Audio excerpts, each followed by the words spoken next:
Aquí da inicio el programa de opinión más influyente de la radio. Las emisoras Democracia AM y XFM presentan la revista de opinión Democracia, con la conducción y dirección de Gonzalo Rosero. No puede haber diálogo sin libertad de expresión. No puede haber diálogo sin libertad de expresión. Ella es el alma de un pueblo. Sin amilanarse. Sin amilanarse. Este Ecuador amazónico, desde siempre y hasta siempre. ¡Viva la patria! Combatiremos la corrupción. La de ahora y la de ayer. Y la que podría venir. La de adentro y la de afuera. La revista de opinión Democracia. Los temas realmente relevantes, analizados con la visión crítica del periodismo libre. Da inicio la revista de opinión Democracia, el programa en el que usted cree. Comenzamos. Gonzalo Rosero, credibilidad incuestionable.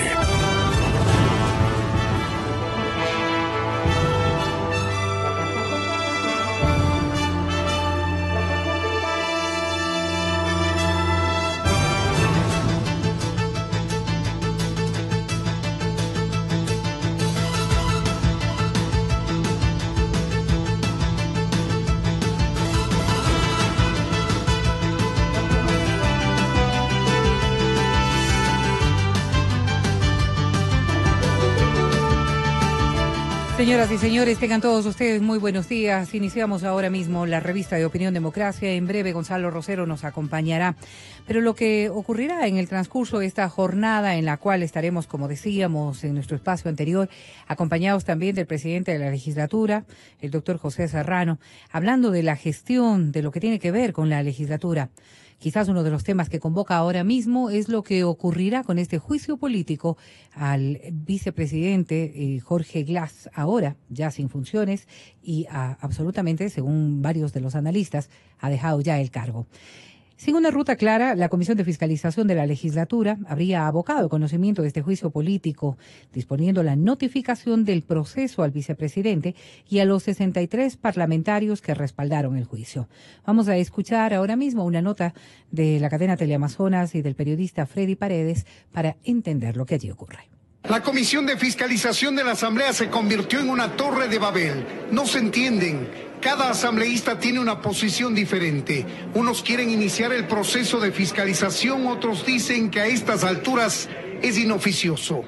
Se vuelve extemporánea porque en realidad la Constitución no permite enjuiciar políticamente a un ex vicepresidente. Todavía tenemos el bochorno y la vergüenza de que es un vicepresidente que está preso, detenido y que tenemos que abocar conocimiento para que continúe este juicio político. Otros empezaron a deslindar responsabilidad por no asumir la fiscalización a tiempo y creen que el responsable es el Consejo de Administración Legislativa que calificó el proceso recién el miércoles de la semana pasada. Nosotros no hemos participado en las deliberaciones del CAL y hay que aceptar. Otros, en cambio, deslindan toda responsabilidad en el inicio del juicio político porque no están de acuerdo. Quiero dejar sentado en acta ninguna vinculación a esto que pretende llamarse juicio político. Y es que ni siquiera saben el mecanismo constitucional que se aplicaría para que opere la ausencia definitiva o el abandono del cargo del vicepresidente de la República, al haber transcurrido los 3 meses de ausencia temporal. El ala correísta de Alianza País tiene su interpretación. El mismo vicepresidente ha dicho que ha estado en uso de sus vacaciones. Eso se tiene que dirimir. El único espacio en donde él podría llegar a la Asamblea es en un juicio político si tuviera todavía la condición de vicepresidente, que ya no la tiene. La presidenta de la Asamblea, mientras tanto, continuó este martes dilatando la sustanciación del juicio político a criterio de este legislador, que criticó su decisión de leer todo el expediente de 158 páginas para abocar conocimiento y luego poner la notificación al vicepresidente y a los 63 asambleístas que firmaron el llamado a juicio. Porque yo considero de que no podemos seguir dilatando este juicio político que debería de haber sido llevado adelante desde la primera solicitud de juicio que se presentó en el mes de junio. María José Carrión se impuso y dio paso a la lectura del expediente completo que le tomó a la comisión alrededor de 2 horas. Por favor, notifique a las partes de manera inmediata el día de hoy hasta agotar el plazo correspondiente, que sea máximo hasta horas de la mañana del día de mañana. Convoque a los asambleístas que han solicitado el juicio político para el día 5, en horas de la tarde, para la reunión de pruebas de cargo. Y el día 7 notifíquele al señor vicepresidente para que pueda hacer las diferentes gestiones, para que pueda estar aquí en las pruebas de descargo. Y anunció que tras los 5 días de plazo que tiene el vicepresidente y el asambleísta Roberto Gómez de Creo, que le llamó a juicio para que presenten sus pruebas, ella se tomaría menos de los 5 que le concede la ley para presentar el informe correspondiente. Probablemente no nos tomemos los 5 días, quizá 2 días a lo mucho.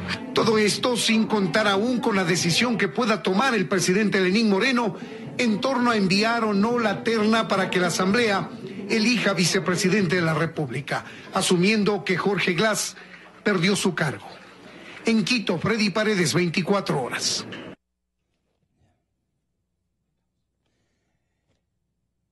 Un saludo cordial a todos ustedes. Muy buenos días, señoras y señores.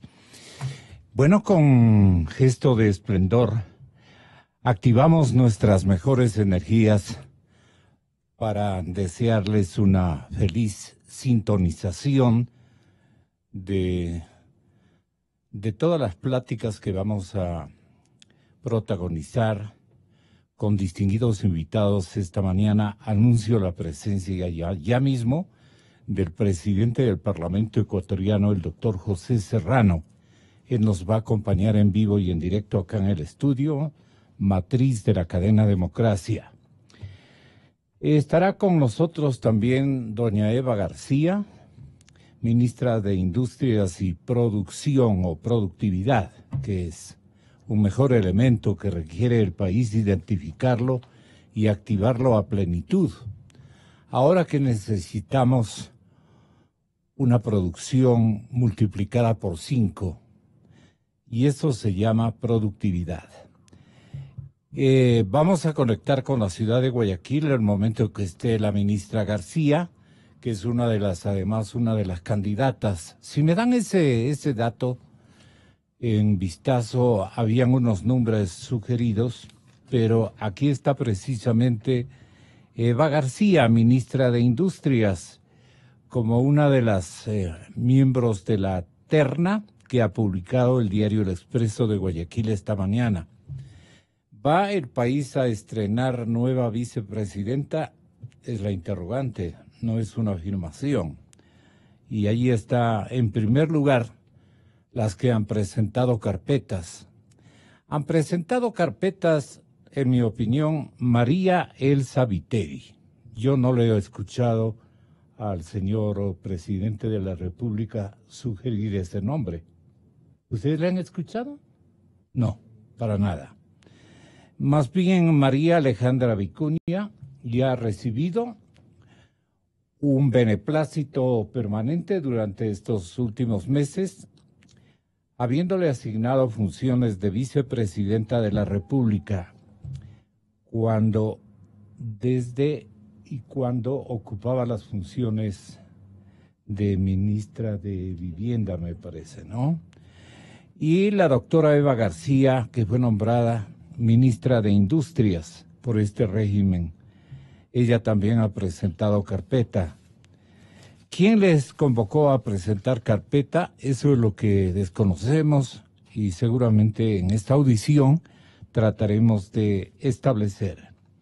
Una designación que podría cambiar los estándares tradicionales, uno de los escenarios que se manejaban hasta la tarde de ayer en el Palacio de Carondelet, era que la vicepresidenta de la República podría ser ocupada por una mujer, obviamente nacida en la otra región de nuestro país. Si el presidente tiene origen amazónico, casi serrano, incluso por su dialecto, su manera de ser, su chispa para la vida, el humor, en fin, un hombre carismático y tiene muchísimos amigos en la capital de la República, gente que le recuerda en muchos escenarios modestos, sí, escenarios modestos, no de alto poder. La Alianza País y la Revolución Ciudadana le da al señor vicepresidente de ese entonces la oportunidad de servicio a la nación y lo hace naturalmente con gran entrega y enormes capacidades que se van descubriendo de a poco de un hombre de clase media, un hombre sencillo, un hombre muy inteligente, según hemos podido apreciarlo.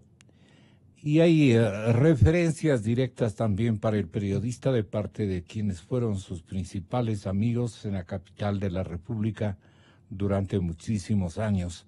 Ahí conoció, aquí en Quito, conoció a su señora esposa y que es la que le acompaña como primera dama de la nación. Bueno, este producto, en cambio, el que estamos aguardando nosotros, José Serrano, actualmente es el presidente de la primera función del Estado. El señor doctor José Serrano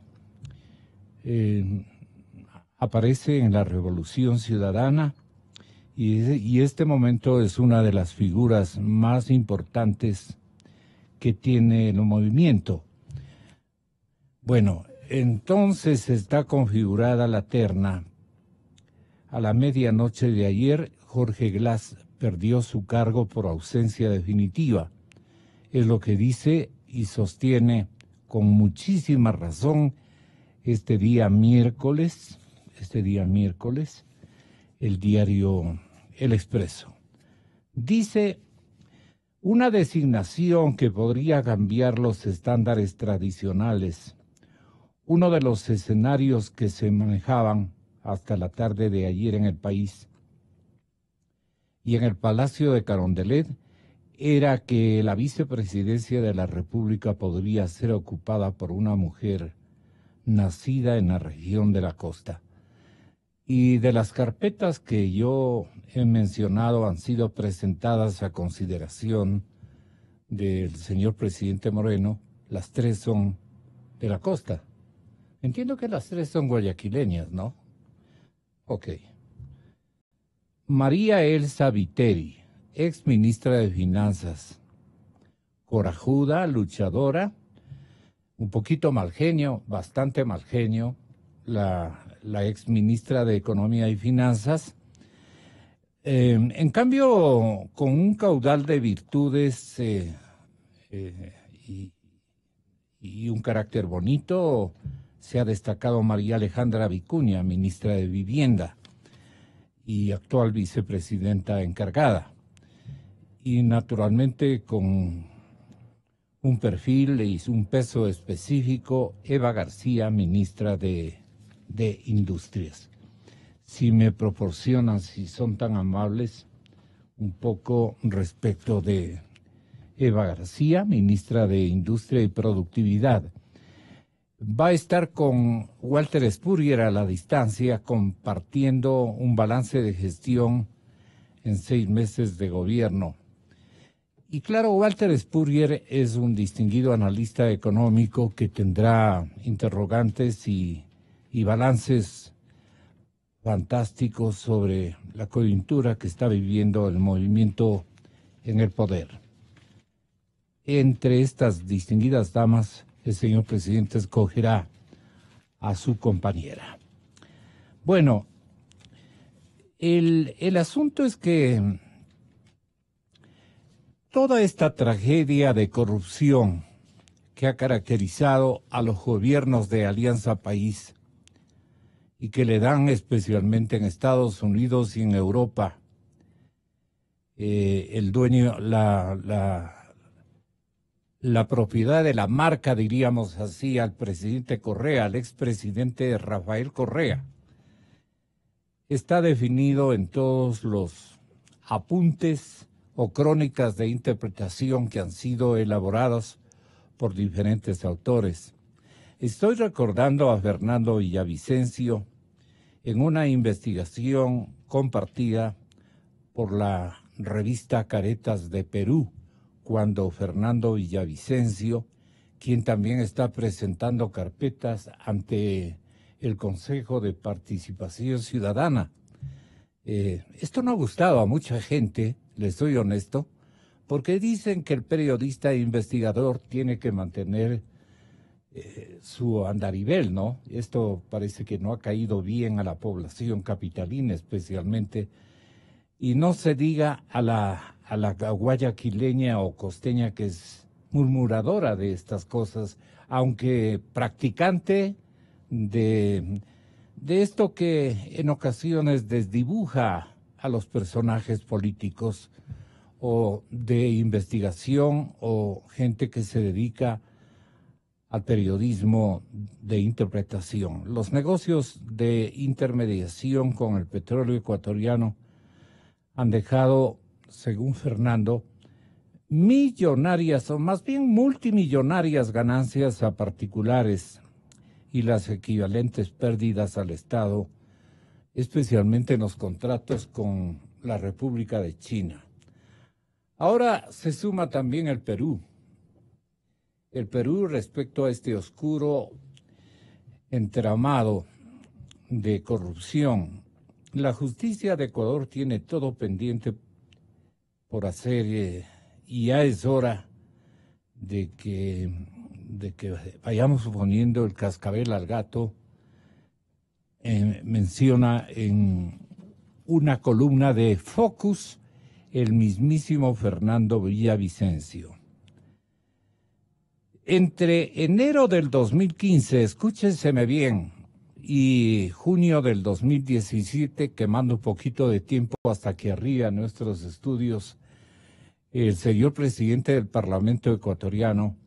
Bueno, entre enero del 15 y junio del 17, la empresa estatal Petróleos del Perú, Petroperú, adquirió, imagínense ustedes, 15,5 millones de barriles de crudo oriente en 42 cargamentos que salieron desde Puerto Ecuatoriano, desde Esmeraldas concretamente hasta la refinería de Talara, la más grande seguramente de la infraestructura petrolera del vecino país del sur, la refinería de Talara. Allá fue a parar nuestro crudo, allá fue a parar nuestro petróleo. Señores oyentes, la entrega estuvo a cargo de las compañías intermediarias. Vamos poniendo los nombres. Gunvor, Korea Petroleum y la infaltable PetroChina. Según información hasta ahora no revelada, esta operación dejó aproximadamente para el Ecuador una pérdida, adivinen de cuánto, 51 millones de dólares, perdón, 51 mil millones de dólares. Bueno, sería 51 millones de dólares. Son 51 mil millones de dólares que deja de pérdidas a Ecuador. Esto no sabe la gente, lo conoce en la cadena Democracia. Con todas las investigaciones que han realizado voluntariosos ecuatorianos que han medido el paso por el poder político y el paso de la corrupción por la administración, especialmente del expresidente Correa. Es apenas un capítulo de esta mayor trama de corrupción que salpica al gobierno de Rafael Correa.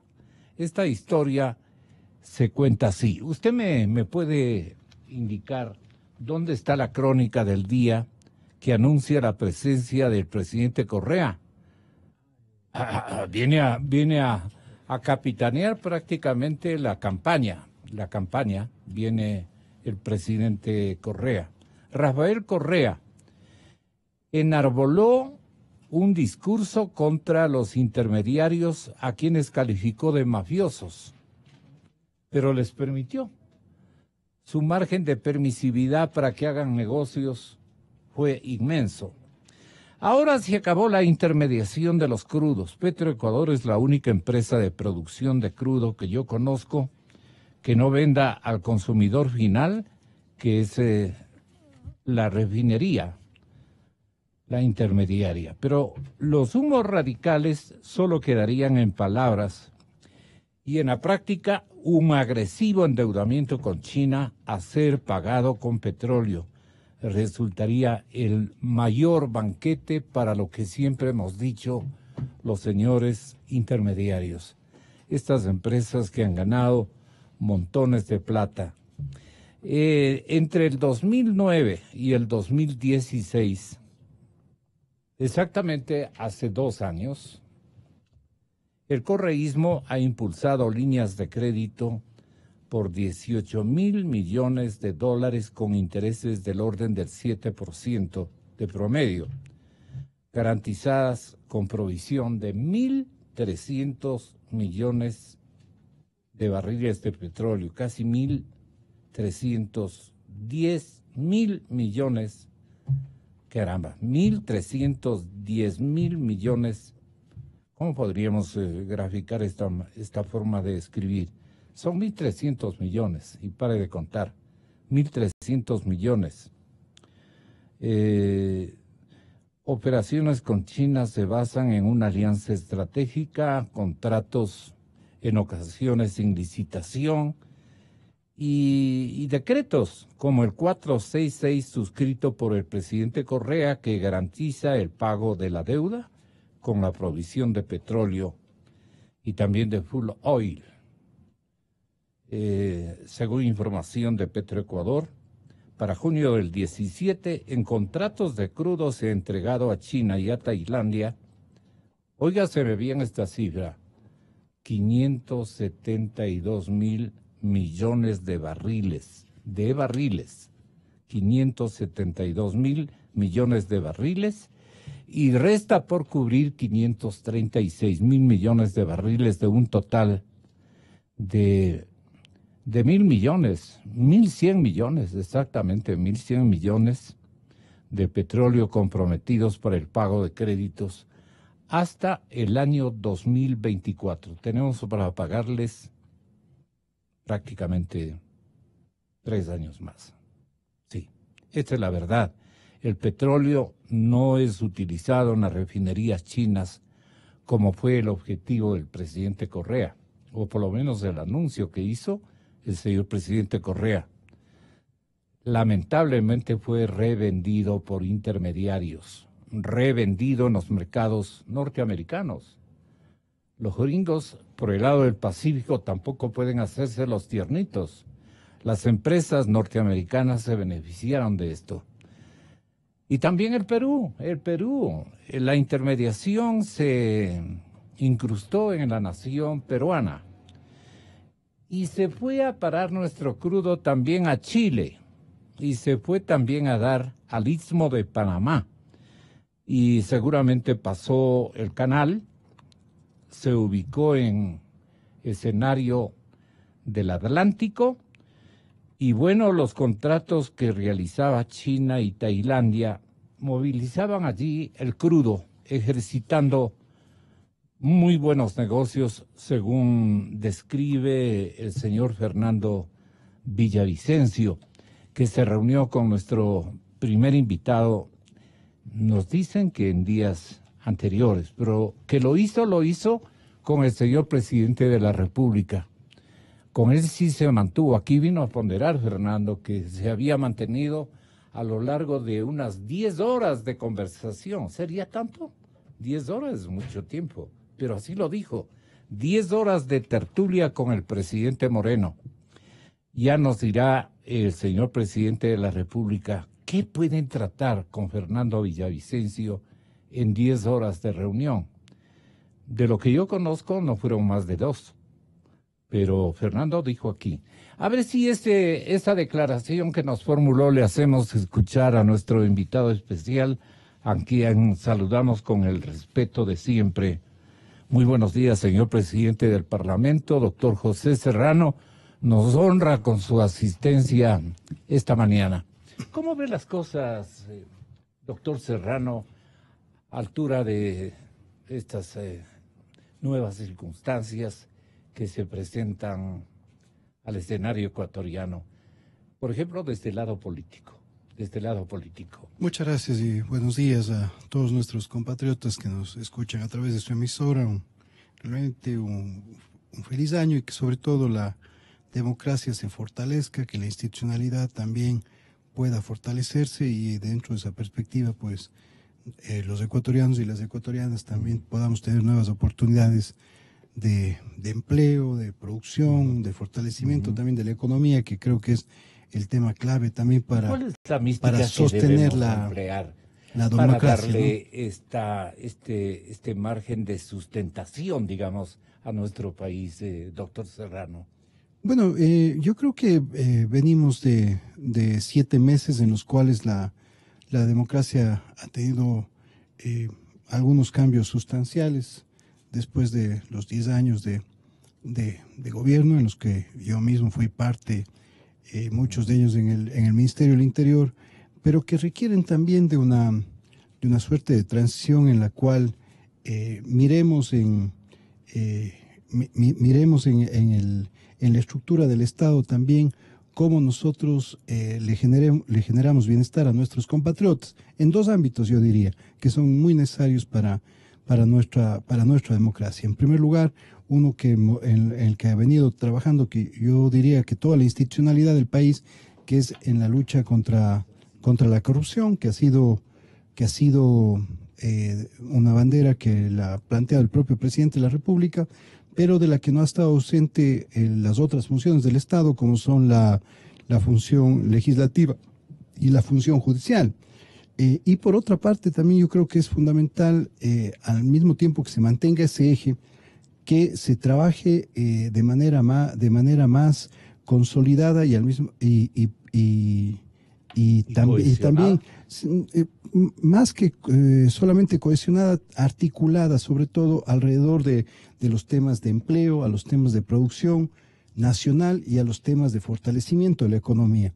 Porque nuestra democracia tiene un sostén muy singular, que diferente al resto de América Latina, y es obviamente la dolarización. Entonces, si nosotros no vemos en el fortalecimiento de la dolarización, el fortalecimiento de la democracia, no a cualquier costo, por supuesto, sino mirando la verdadera protección de nuestros compatriotas, estaríamos siendo o miopes o simplemente ciegos de una realidad que hay que afrontarla de manera inmediata. La dolarización requiere efectivamente de generar una estructura de incentivos tanto para el empleo como para la producción nacional que permita que los dólares estén circulando, pero que esos dólares que estén circulando en el país no sean ni producto de actos de corrupción ni de lavado de activos, sino de el fortalecimiento de nuestros emprendedores, de nuestros empresarios en todos los niveles, desde los industriales hasta los artesanos, hasta los pequeños agricultores, porque esa es la única posibilidad que efectivamente el país tiene de salir adelante. La estrategia operada en el seno del Parlamento ecuatoriano exclusivamente en política, en lo que dan en llamar en vieja tradición amarres, conspiraciones, zancadillas, interrupciones. Esto ya no cabe en un momento en que la legislatura ha sido mal calificada por la población en este último año, por la falta de acción legislativa especialmente.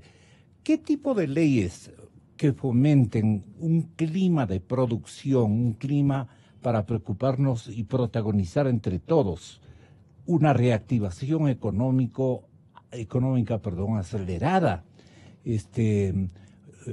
una reactivación económica perfectamente planificada, con nortes afianzados y seguros?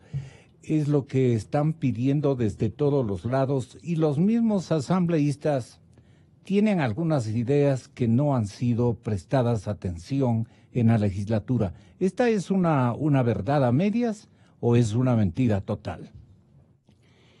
Y bueno, la legislatura tiene ese mal endémico, podríamos decirlo así, ¿no? Un momento vive la legislatura cuando estamos en campaña los asambleístas, y otro cuando estamos ya en funciones. Lo que hemos trabajado en realidad es por acercar de la mayor manera posible la legislación y la fiscalización hacia la participación ciudadana. Esto sin lugar a dudas ha tenido algunos resultados que yo sí considero que son importantes. No podemos estar nunca satisfechos, pero la aprobación de 10 leyes, haber sesionado en 71 ocasiones, estar con cerca de 163 proyectos de ley, o más bien dicho, 163 proyectos de ley que los han presentado todas las bancadas, también creo que es importante, o sea, por que conozca la ciudadanía. No han faltado. Sí, pero ¿qué planes de fomento de la producción usted ha logrado insertar en su periodo, doctor Serrano? Bueno, tenemos en la normativa que aprobamos nosotros durante este periodo, podríamos señalar en primer lugar la Ley Orgánica de Agrodiversidad y Semillas de Fomento para la Agricultura Sustentable. Si bien este es un tema que pasó el primer debate en el anterior periodo, pero nosotros cerramos el segundo debate y el Ejecutivo incluso sustentó un veto que después fue procesado en la Asamblea. Es decir, es una ley que ya salió en este nuevo periodo. ¿Es muy controversial el proyecto o de qué adolecía para no haber sido aprobado? Porque esa es una herramienta indispensable para inaugurar un fomento productivo en el Ecuador. Bueno, básicamente era el uso de las semillas para investigación, las semillas transgénicas, ¿no? Yeah. Lo fundamental, reitero ahí, es qué tipo de controles se debe poner en el país. Pero la tramitación de leyes, Gonzalo, si usted me permite, no es un proceso que está directamente vinculado a nuestros ciudadanos en la vida real, en la economía real, en la vida cotidiana. La normativa solamente se la percibe, ¿no es cierto?, en los niveles en los niveles políticos que efectivamente se está procesando.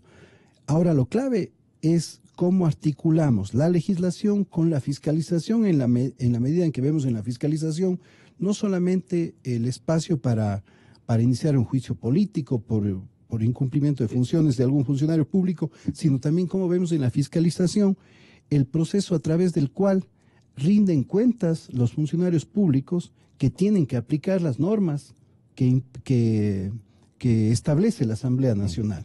Ese es un mecanismo fundamental. Ahí nos ubicamos con gestos contradictorios, tal vez, entre lo que queremos hacer para bien del país en forma pragmática y lo que queremos rápidamente fiscalizar, o no olvidarnos de que nuestra misión en el Parlamento es fiscalizar. Ahí se enreda el Congreso, me da esa impresión, y es una secuencia casi tradicional de la legislatura latinoamericana. En Ecuador ha sido más deprimente esa situación. Yo creo que... ¿Usted qué mecanismos cree o ha descubierto se pueden utilizar para que haya unas temporadas donde se fomente y se preocupe de la economía productiva? Por ejemplo, el legislador ecuatoriano, y no solamente de la política y del enredo y de la zancadilla y del desquite, de la pugna, en fin.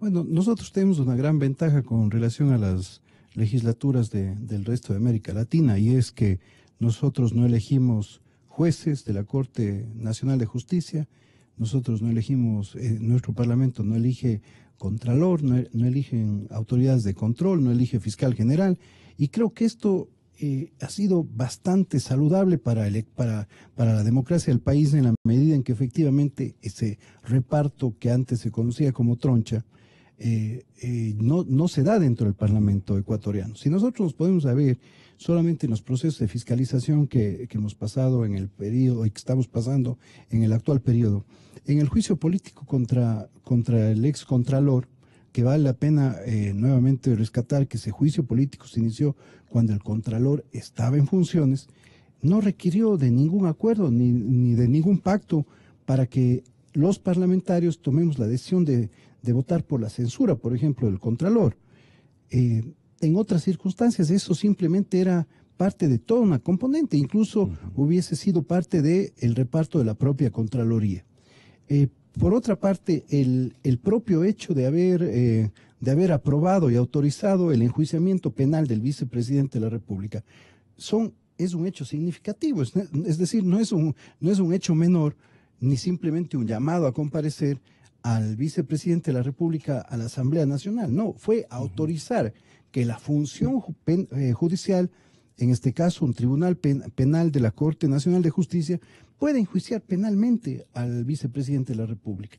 Y esa autorización, ¿quién la dio? La dio efectivamente el Parlamento ecuatoriano. El estamento legislativo. Y no la dio con votos, con una votación dividida de Alianza País y de la oposición a favor y Alianza País en contra de esa posibilidad. Más bien todo lo contrario. ¿Votación uniforme? Fue una votación por unanimidad.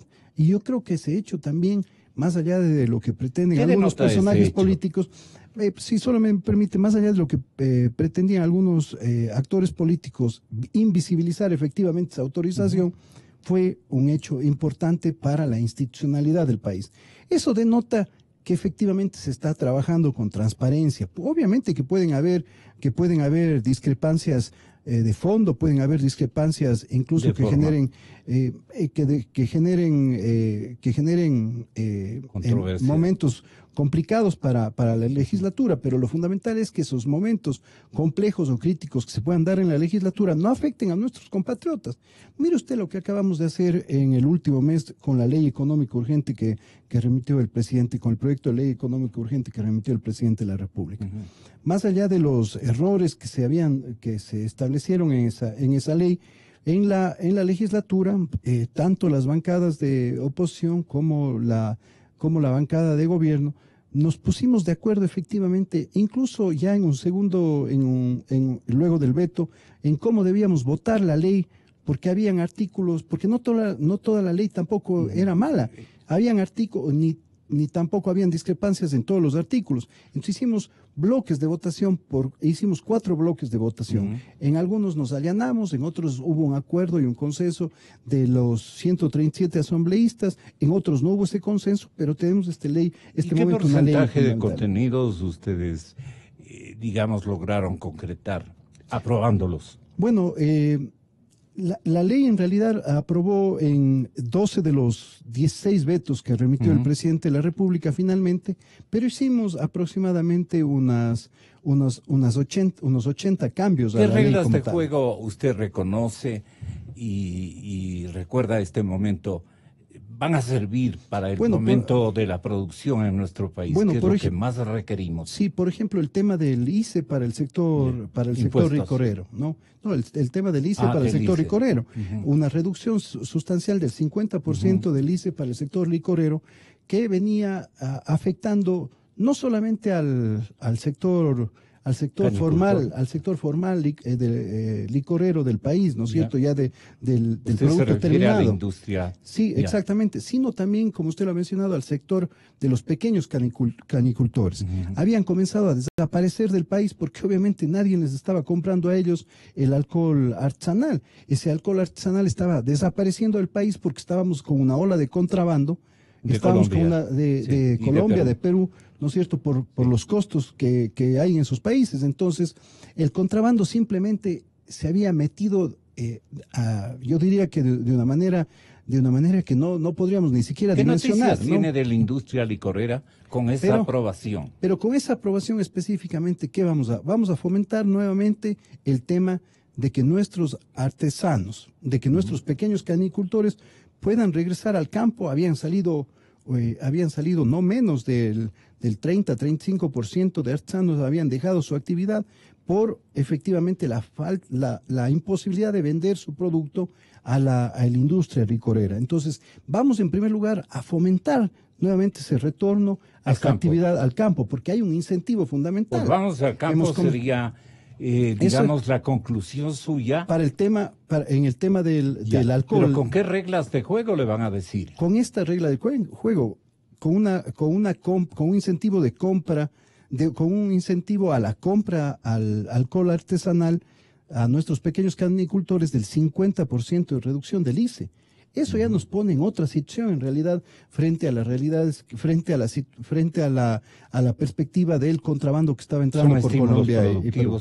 Ese, señor presidente. Por mencionar uno. Obviamente, de nosotros ejemplos que esté en mente usted aplicarlos en lo que queda del periodo. Por otra parte, yo creo que también el establecer los mecanismos para que el sistema aduanero del Ecuador pueda efectivamente terminar de control aduanero para que la competencia desleal disminuya por esta lógica del contrabando, también es fundamental. ¿A qué me refiero en concreto?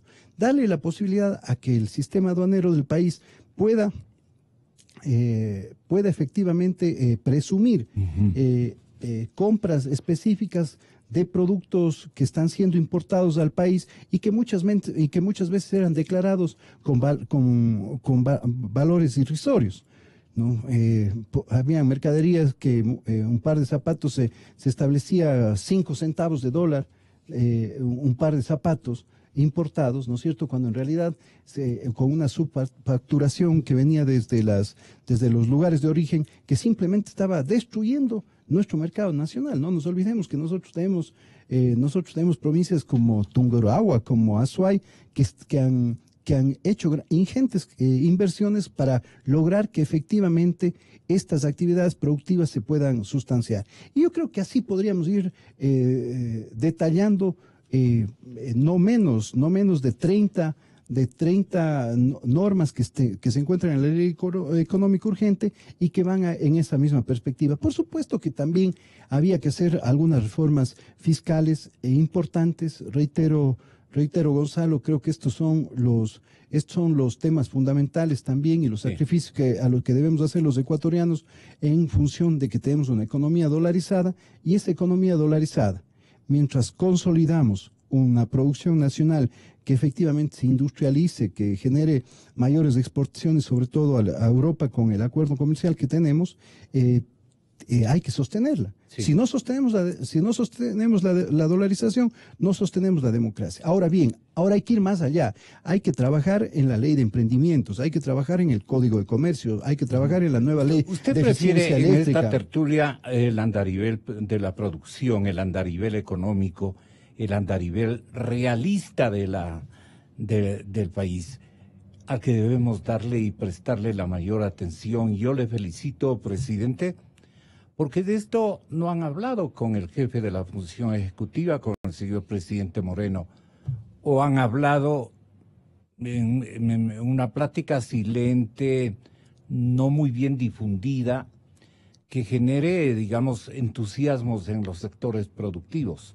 Ayer, por ejemplo, ya hubo una declaración, me pareció muy importante, tanto en la legislatura como también en la función ejecutiva.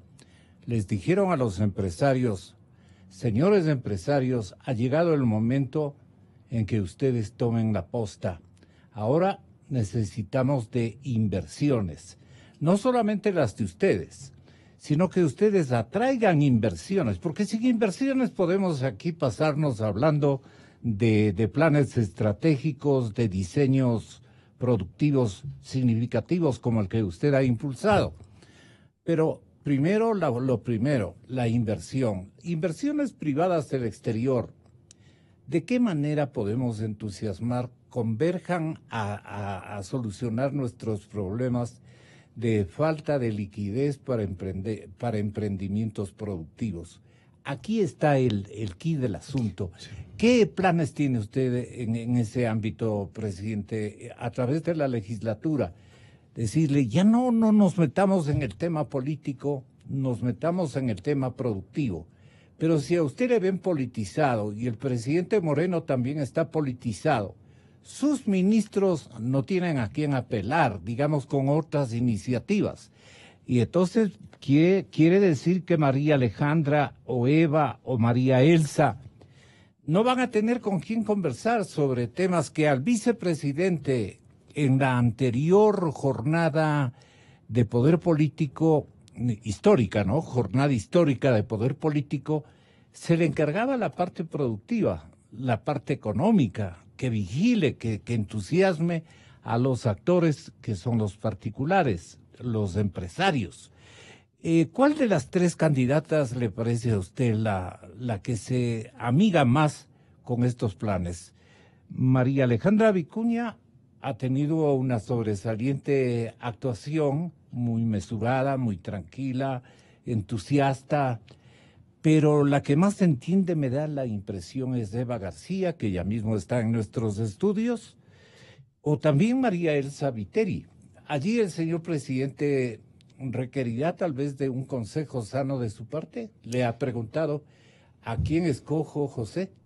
No, en realidad creo que es una decisión que le corresponde al presidente. Sí. Yo creo que el país y las circunstancias actuales e históricas que vivimos requiere de que efectivamente el presidente de la República cuente con una funcionaria o con un funcionario en el cargo de vicepresidente de la República que sea de su absoluta confianza.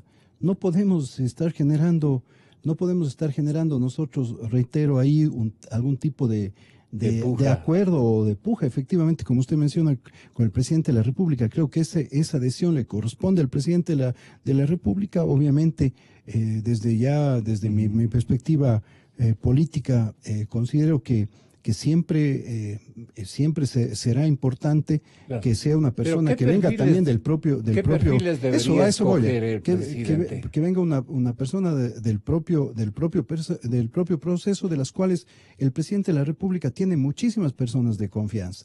Nosotros vamos a respaldar a la persona de confianza que efectivamente el presidente de la República considere pertinente. Eso es lo que nos corresponde.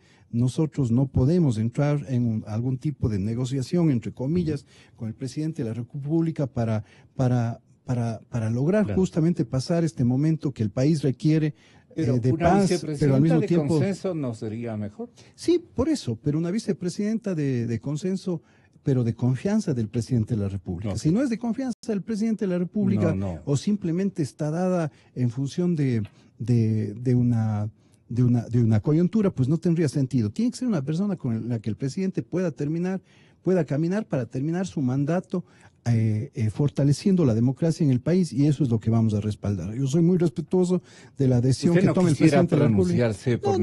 No es que no quisiera pronunciarme. Tal vez si no fuese el presidente de la Asamblea podría pronunciarme, pero soy el presidente de la Asamblea y más bien quisiera guardar ese respeto a la función ejecutiva, al presidente de la República, esperar la terna del presidente que muy probablemente la anuncie hoy o mañana, sí. Y obviamente sobre esa base también tomar la decisión. La institucionalidad interna del Congreso tendrá que hacer una selección adecuada también. Sí, pero mire que ha sido importante en estos meses también ese proceso de institucionalidad. Yo creo que hemos marcado una suerte de equilibrio en la participación de los diferentes bloques y bancadas. Diferentes bloques y bancadas que han podido presentar, no solo ser proponentes de ley, sino también han podido ser ponentes de leyes específicas ya en el pleno de la Asamblea, de acuerdos internacionales, que de todas maneras van a ir dinamizando la economía. Yo creo que ha sido un buen ejercicio democrático, reitero, no siempre habrán circunstancias que determinan que no estamos satisfechos con este trabajo, pero de todas maneras hemos logrado al interno de la Asamblea generar un equilibrio que también le ha permitido a la legislatura trabajar en la aprobación de estas leyes, en la presentación de proyectos de ley y en el diálogo mismo que ha requerido la Asamblea Nacional. Un diálogo que ha determinado que muchas de estas leyes sean aprobadas por, no solamente, reitero, por votos del bloque oficialista, ahora dividido, pero incluso en esa división pues se han logrado determinar una participación directa de positiva, yo diría, y afirmativa de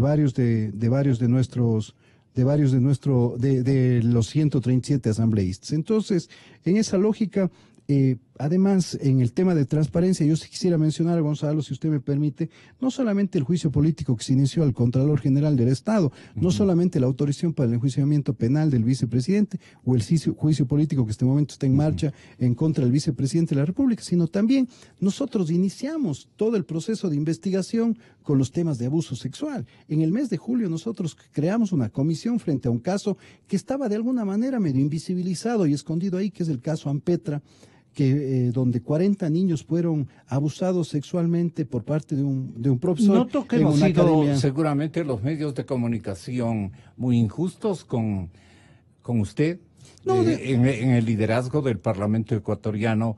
No, yo no me llevo, usted está alentando o tratando de hacernos recordar algunas acciones que usted ha dispuesto en el liderazgo cameral. No me puedo llevar por un tema subjetivo. Al fin y al cabo, creo que los medios de comunicación hacen su tarea y lo importante es generar este debate, ¿no es cierto? Este debate en el cual asistimos nosotros a decir, bueno, así es como hemos estado trabajando, ¿no es cierto? Le reitero, en el tema de abuso infantil, incluso a título personal, con la presidenta de la Comisión ANPETRE hemos presentado una denuncia que permitió abrir 80 expedientes que habían sido cerrados de casos de abusos sexuales en años pasados. Pero el tema de Emilia queda en un pendiente muy preocupante, porque están atribuyendo a que está organizada una verdadera mafia, señor presidente, en el Ecuador, una mafia muy peligrosa que en otros países se han adueñado prácticamente de los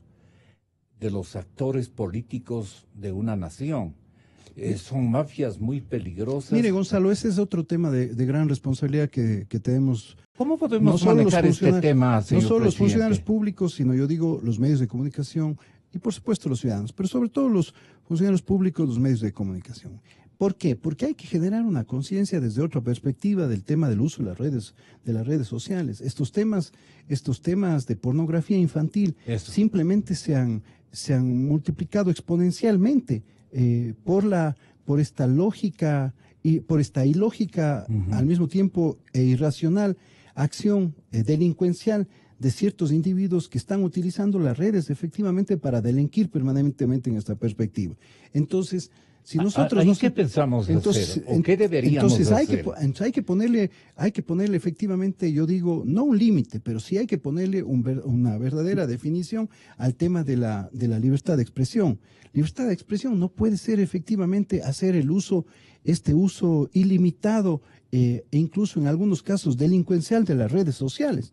El tema de la pornografía infantil. Pero eso no es medios de comunicación. No, pero estoy diciendo cómo orientamos a los ciudadanos desde los medios de comunicación, sí es importante, y los medios de comunicación orientan. Los medios de comunicación tienen dos posibilidades: o orientan a la ciudadanía o simplemente direccionan a la ciudadanía. Y en eso hay una gran diferencia, ¿no es cierto? Direccionan para sesgar. Con las redes una enorme diferencia que debemos establecer los medios. Entonces, efectivamente, pero no solo establecer la diferencia, sino orientar a los ciudadanos de cómo debemos estructurar no solo legislación, nuestros mensajes en la red, pero sino nuestra conducta social. Exacto. En el uso de las redes sociales. Esto simplemente estaba leyendo un par de artículos también de lo que está sucediendo en Europa con la legislación, por ejemplo, alrededor del uso de redes sociales. ¿Qué dicen en términos de legislación en Europa? Que hay que establecer límites, procedimientos y límites para que las redes sociales no se conviertan en un medio para que las estructuras delincuenciales acaben con nuestra sociedad. El tema, no solamente estamos hablando de microtráfico, no solamente estamos hablando de narcotráfico, estamos hablando de delitos que son execrables como el abuso sexual, como la pornografía infantil. La pornografía. Si nosotros no ¿Usted establecemos cree que una regulación. parte de la industria pornográfica negativa, totalmente brutalmente inhumana de la pornografía infantil, el capítulo de Emilia?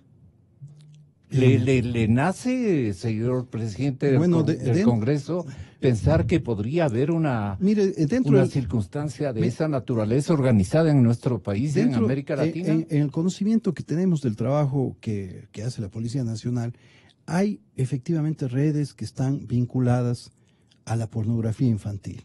Hay redes que están vinculadas, pero aquí lo fundamental es cómo le generamos las herramientas desde la Asamblea Nacional a la policía, a los jueces, pero también al propio Ejecutivo con las instancias de protección que existen ahí, no solo investigativas, sino también de prevención.